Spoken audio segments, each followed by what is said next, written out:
Boxing update mga tol, Vincent Astrolabio, sinabing malaking tulong sa pamilya kung manalo laban kay Junto Nakatani. Ayon sa interview ni Silver Boys kay Astrolabio, sinabing hindi sasayangin ang malaking opportunity. Gagawin daw niya ang lahat para makuha ang panalo sa Japan ngayong araw. Ito na raw ang pangalawang beses na lumaban para sa titulo. Una laban kay Jason Moloney. Nakataya noon ang bakanteng WBO bantamweight belt. Pero nambigong manalo si Astrolabio dahil natapos ang laban via majority decision pabor kay Moloney. Sinabi pa ni Astrolabio mga tol, mahirap na kalaban daw itong si Nakatani dahil isang pound for pound at isang undefeated. Tinalo niya si Alejandro Santiago na tumalo kay Nonito the Flash Donaire. Pero nakapaghanda umano ng todo si Astrolabio kaya tiwalang agawin ang belt ni Nakatani. Sinabi nga sa final weigh-in mga tol, tinuro ang belt ni Nakatani. Bukas akin na ang belt mo, sabay turo sa WBC belt. Napangiti na lang si Nakatani dito mga tol, baka hindi niya naintindihan ang sinabi ni Astrolabio. Sobrang underdog nga po si Astrolabio at maliit lang ang tsansang manalo ayon sa odds. Kaya suportahan po natin si Astrolabio. Mangyayari na po ngayong hapon ang laban, July 20. Sa iba pang balita, Cuadro Alas Casimero nag-post at sinabing number 1 pa rin siya sa Pinas kahit walang laban. Kung tignan natin sa BoxRec ratings, number 1 si Casimero kung ilalagay ang Philippines only. Pangalawa naman si Marlon Tapales. Kung titignan naman natin ang ratings sa Super Bantamweight Division in all country,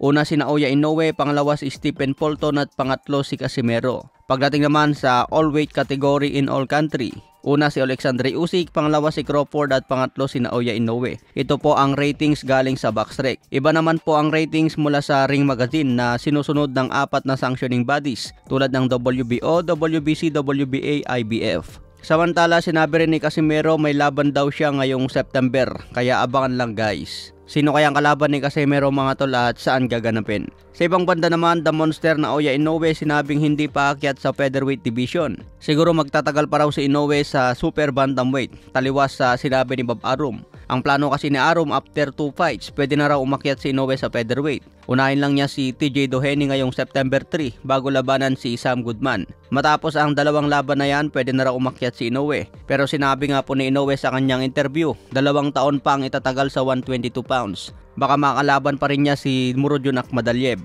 Hindi raw pipilitin ni Inoue ang katawan niya sa featherweight. Wala raw kailangan nabulin sa mataas na division. Importante kay Inoue ang kondisyon ng katawan.